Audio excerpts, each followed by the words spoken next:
Mesdames, Messieurs, bonsoir. À l'émission de Touche à tout ce soir, j'ai le plaisir de recevoir deux invités.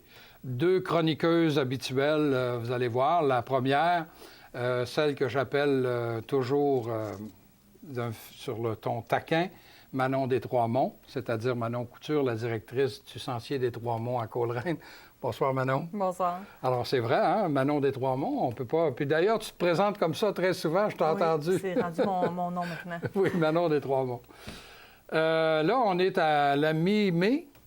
Est-ce que les sentiers sont ouverts, sont disponibles? Oui, les sentiers sont rouverts là, après une période de fermeture pour les protéger de l'érosion. Oui. Donc, là, on est prêt à démarrer la saison estivale. Bon, alors, si les sentiers sont disponibles aux visiteurs, maintenant qu'on a une belle route 112 qui conduit tout près du chalet, directement, oui. Donc, j'imagine que vous avez préparé des activités pour cet été.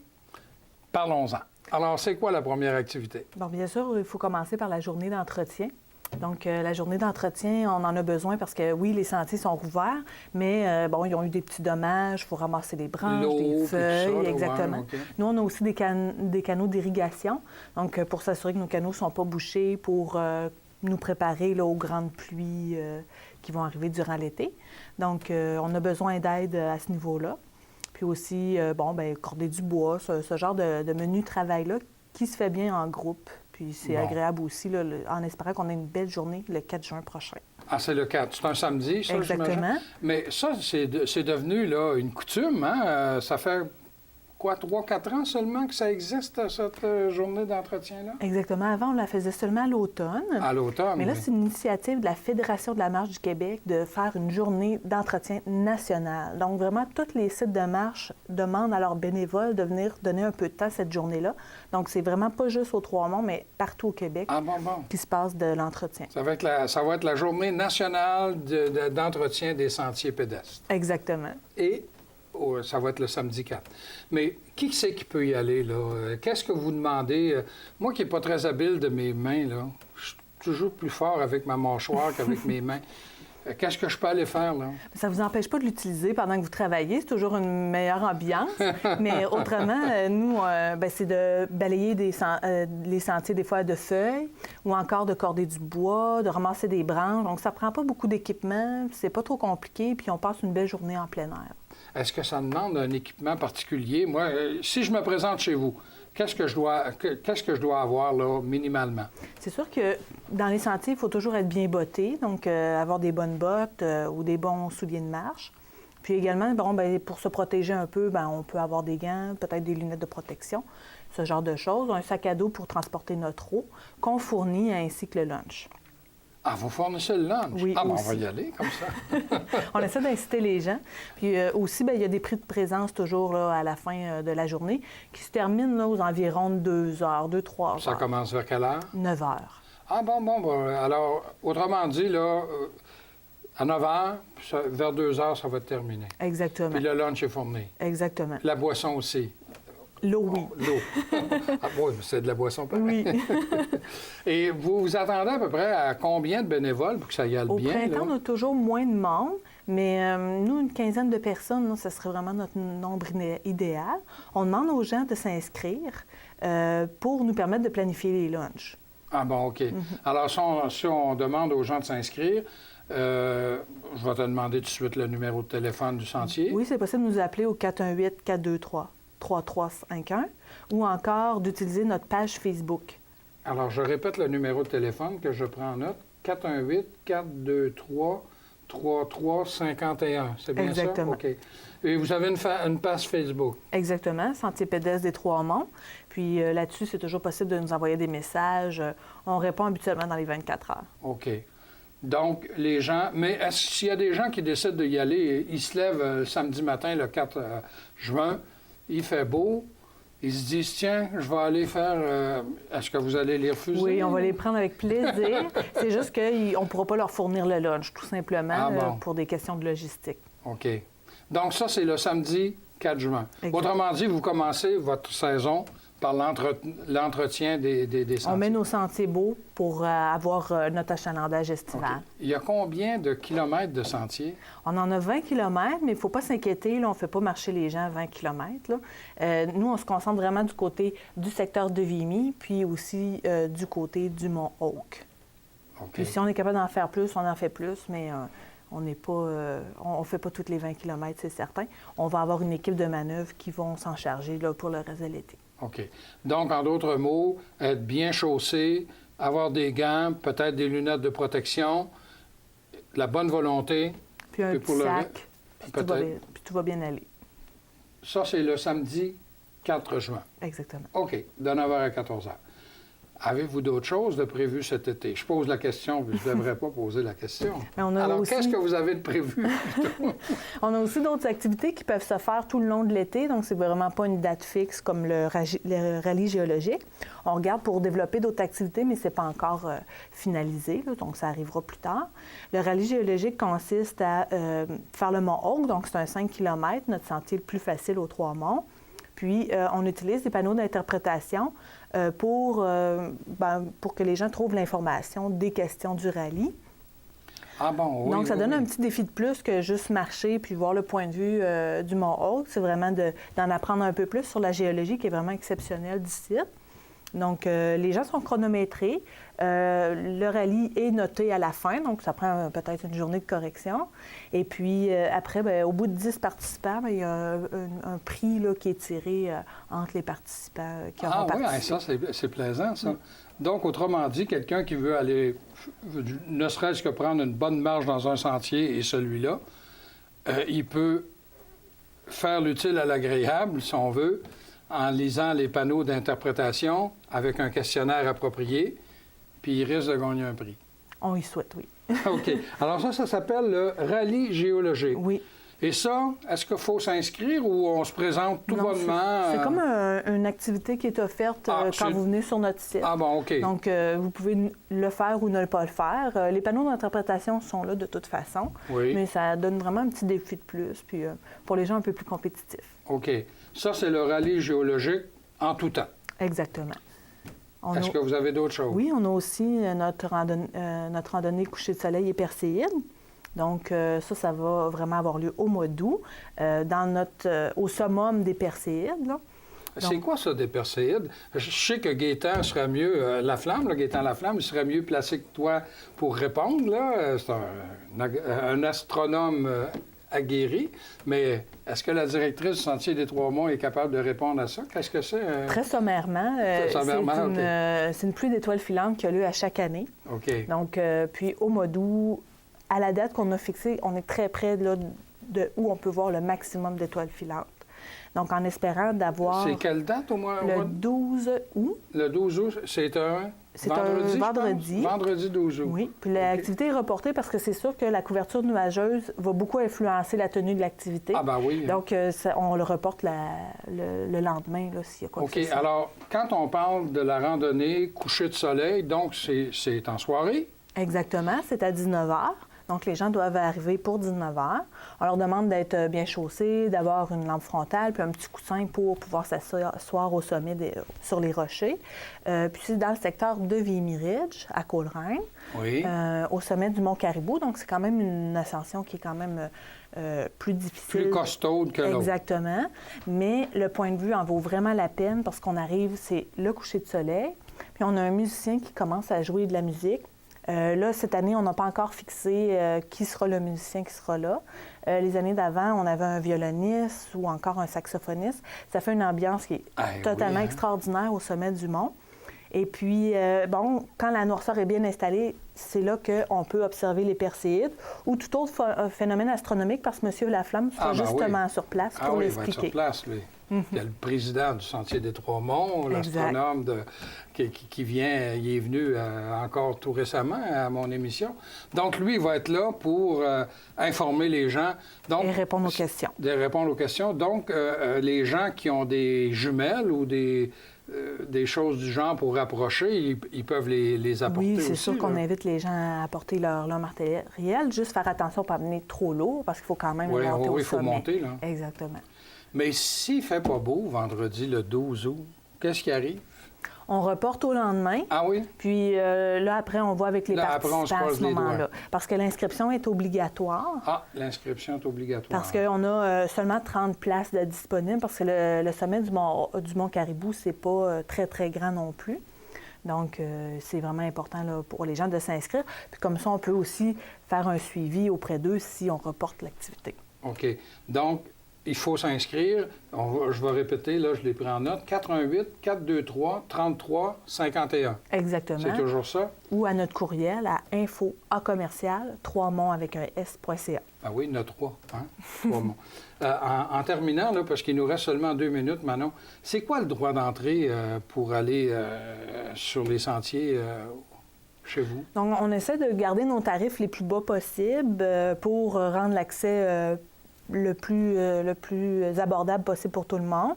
Donc, c'est 5 pour les adultes. Il y a des rabais si les gens sont de la FADOC ou encore sont étudiants. Puis pour la famille, c'est 12 2 ou 3 enfants. Là, on ne regarde pas au nombre. Et tu me disais que vous étiez à la recherche de bénévoles parce que vous voulez regarnir votre banque? Exactement. C'est qu'on a énormément de besoins aux Trois-Monts, pas juste pour la journée d'entretien, mais aussi pour des gens qui voudraient faire de l'accueil, des gens qui voudraient carrément faire des activités ou des gens qui voudraient partager leurs connaissances sur la nature, qui voudraient nous, on essaye de charger, de faire un lien entre les écoles ou les gens intéressés, puis des bénévoles qui seraient prêts à partager leurs connaissances. On a aussi beaucoup de besoins au niveau administratif. Si les gens ont des compétences en marketing, nous, on en a besoin là, présentement au Trois-Monts. On est dans la phase où on aimerait plus promouvoir le site. Donc, on est toujours à l'affût de bonnes idées. Donc, c'est pour ça qu'on a besoin de nouveaux bénévoles. Parce que, bon, là, au fur et à mesure, on a de moins en moins de bénévoles. Bon, alors, on répète le numéro. Je le sais par cœur maintenant. 418-423-33-51. C'est bien ça? Oui, c'est bien ça. Bien, Manon, merci beaucoup. Merci à vous. Et on se donne rendez-vous à l'automne prochain. Parfait. Vous demeurez des nôtres. L'émission se poursuit dans quelques instants.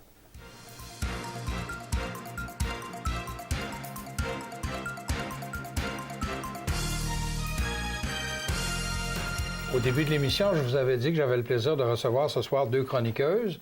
Il y en a une de passée, alors on parle de Manon Couture. Et la deuxième, vous allez la reconnaître facilement, c'est de Catara, Karine Soares. Bonsoir, Karine. Bonsoir. Là, ce soir, là, on parle de réadaptation professionnelle. Et là, tu m'as sorti un sigle, là.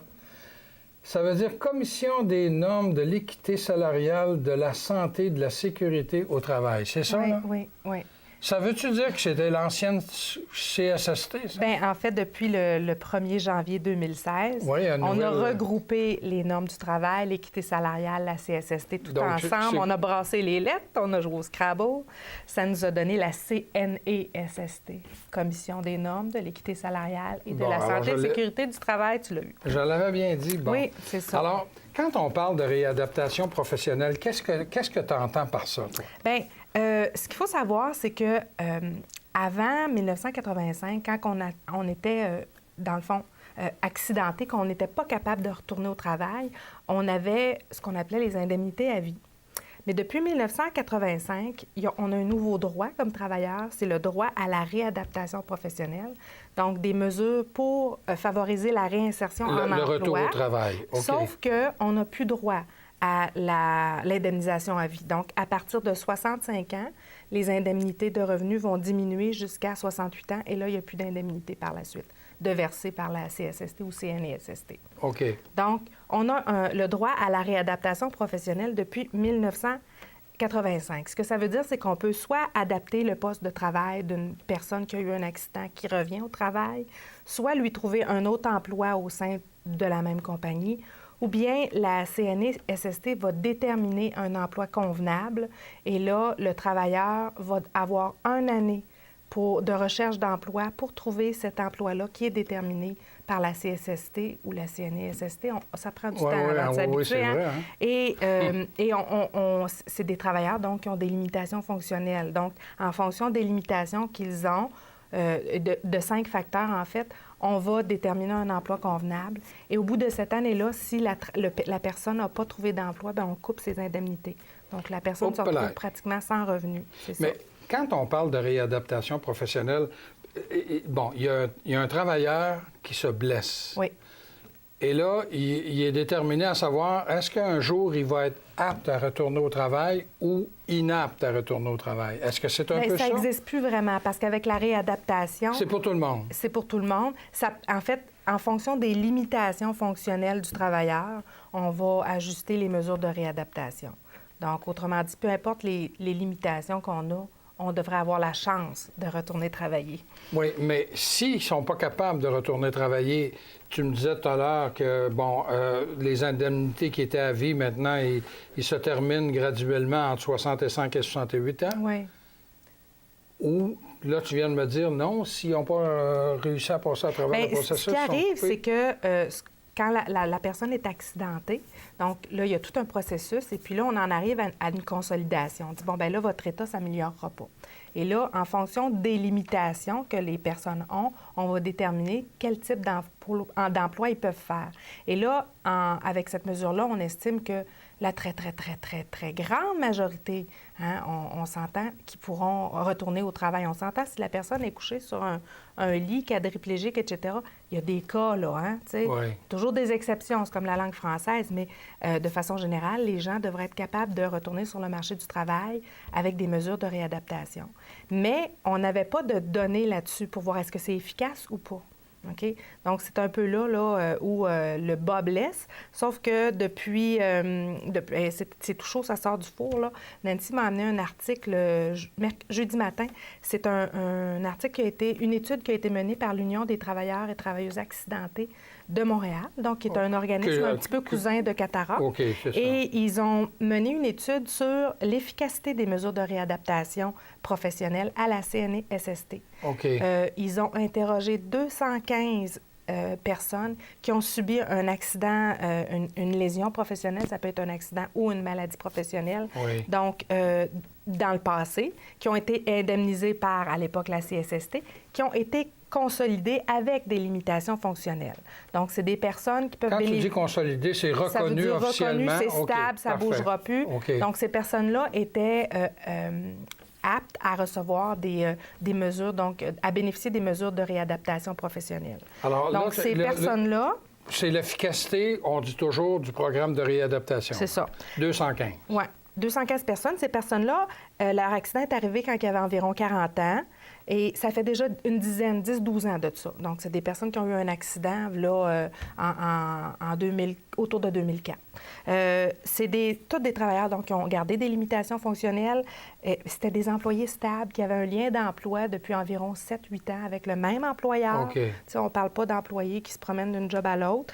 La majorité occupait des emplois manuels. Le tiers... moins du tiers étaient syndiqués.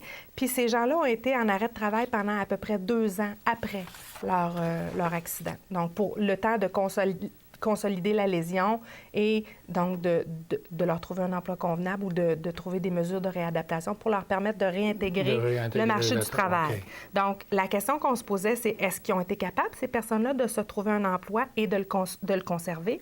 Puis, c'est quoi leur situation financière aujourd'hui? Donc, il y a 2 catégories de travailleurs.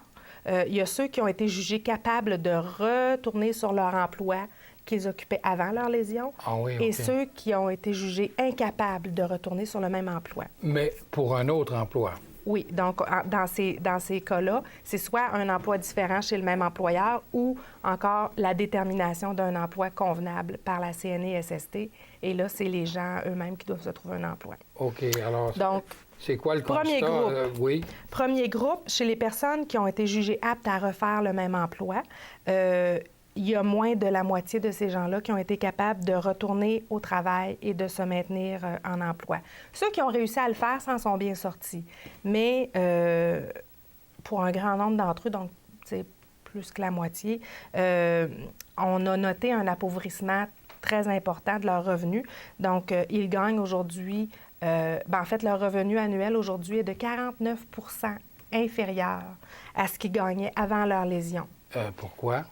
Bien, parce qu'ils sont pas capables, ils n'ont pas été capables de de faire l'emploi OK, de adapté, reprendre même s'il y avait des mesures d'adaptation. Donc, même si on essayé d'adapter leur poste de travail, ces gens-là n'ont pas été capables de le faire. Et ce qu'il faut savoir dans tous ces cas-là, c'est que même si la CSST avait déterminé qu'ils pouvaient retourner sur le même poste du travail, jamais les postes de travail ont été évalués par la CSST. Donc, tout bonnement, on leur a dit, bien, retournez sur votre emploi. D'après ce qu'on voit, nous autres, vous devriez être capables de le refaire. Puis, la majorité n'ont pas été capables de le refaire. Pour ceux qui sont retournés chez le même employeur puis qui ont eu des mesures de réadaptation, bien, il y a plus que la moitié de ceux-là qui n'ont pas réussi à rester. Ils ont été renvoyés en dedans de 2 ans. Ah oui? Oui. Donc, c'est à peu près, là, mettons qu'on fait un pourcentage, là, s'il y avait 20 personnes qui ont été qui ont été jugées aptes à retourner à leur emploi, sur 20 personnes, il y en a 10 qui auraient eu des mesures d'adaptation, puis il y en a 5 qui n'ont pas été capables de le faire, puis 3 qui ont été capables de le faire. Donc, sur 20, ça fait pas beaucoup, sur 20 il y en a 3 qui ont été capables de se maintenir en emploi. Oui, à peu près. OK. Okay, grosso modo.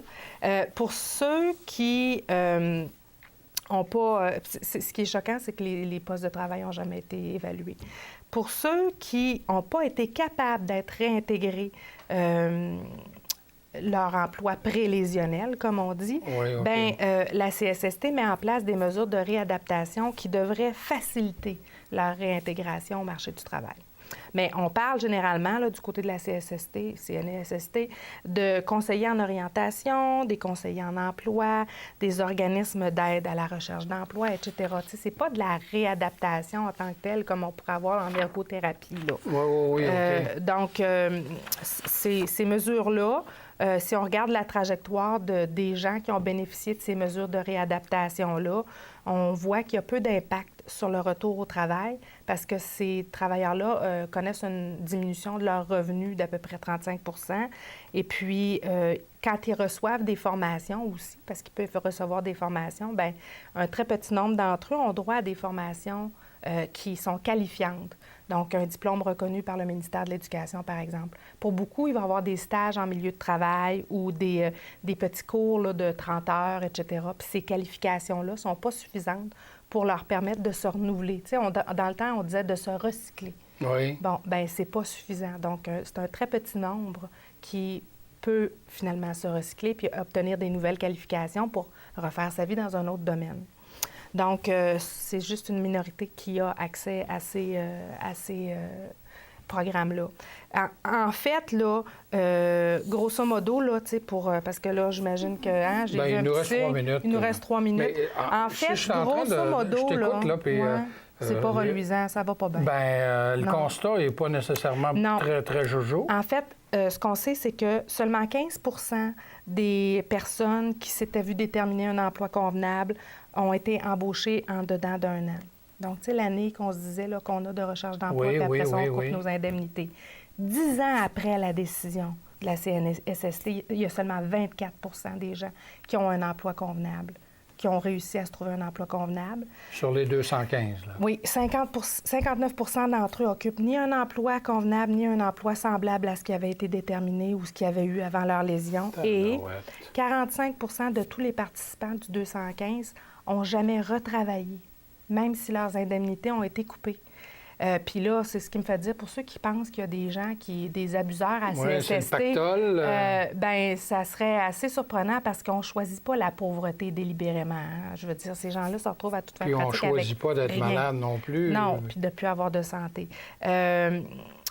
Donc, en bout de ligne, sur les 215, là, on dit qu'il y a à peu près 21 % des gens qui ont réussi à occuper un emploi de façon stable. C'était des employés, des travailleurs stables qui avaient un emploi stable, mais c'est environ une baisse à 21 % là, maintenant. Donc, qu'ils aient ou non bénéficié de mesures de réadaptation professionnelle, ça ne fait pas grand-chose. Le constat est que, finalement, les mesures de réadaptation, le droit à la réadaptation qu'on a à la CSST, ça donne peut-être pas grand-chose. Ça donne pas grand-chose, alors que c'est un droit fondamental qui est stipulé dans la loi. Donc, la réinsertion en emploi n'est pas acquise à la suite d'une lésion professionnelle, puis on note vraiment un appauvrissement important des travailleurs accidentés là, qui ont des limitations fonctionnelles. Ouf! Oui, Merci beaucoup, Karine. Ça fait J'avais le plaisir de recevoir Karine Suarez de Catara. Et vous, je vous invite à nous revenir la semaine prochaine.